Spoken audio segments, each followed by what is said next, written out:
Hey, what's up guys, welcome to this Futties 87 rated Chris Smalling player review with me, boy FIFA 1 HD, where we are going to be taking a look at this amazing upgraded SBC card. But before we do, as always, if you could hammer the hell out that like button, I would really appreciate it. If you could hit the subscribe as well, if you are new to the channel, and if you have any questions about maybe whether it's worth upgrading to this 87 version, any questions about him or FIFA 17 in general, ask away in the comments below. I'll be happy to answer every single one of you. So, jumping into his stats, and as you can see, there are some very good upgraded stats. I mean, his strength at 93 is unreal. His reactions at 88, his interceptions also at 87, very, very good, and very aggressive there at 89, which I really, really like.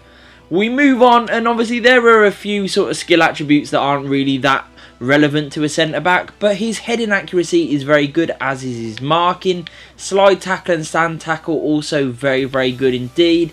But other than that, it's all pretty standard really, nothing too stand out if I'm being honest. His passing's okay, but nothing really to brag about. We move over, we do see that he is still obviously 6'4", which is very advantageous. High medium work rates, which are very, very good. And then we move on and see the specialities of aerial threat, tackling, tactician, strength, complete defender, and the traits of injury prone, although that's not something I've really noticed with this card, to be quite honest, and the power header trait. So let's get into the main block of the review. So my thoughts on the 87 rated Chris Smalling Futties card were that he was obviously fantastic. I mean, his original card was already superb. Everyone loved it. People have used it from day one of FIFA all the way to now. So there wasn't really much wrong to begin with, and it was a pretty solid card as was. And this card really just builds on what he was already good at. So it doesn't necessarily fix anything or add any special features that the other card just simply won't have. It just makes him better across the board. You know, the pace was already good, but that's higher. His tackling, his defending, his physicality, his strength, aggression, you know, were already really, really good, but now they're just that little bit better. So it is a fantastic card, and you can definitely notice those improvements because they are across the board, and he just feels even better, which is really, really good, especially considering obviously with it being the end of FIFA, you are coming up against better squads. You know, you'll be coming up against tons of team of the season strikers, really good SBC strikers and such and so on, so you do need a better defense to cope with that.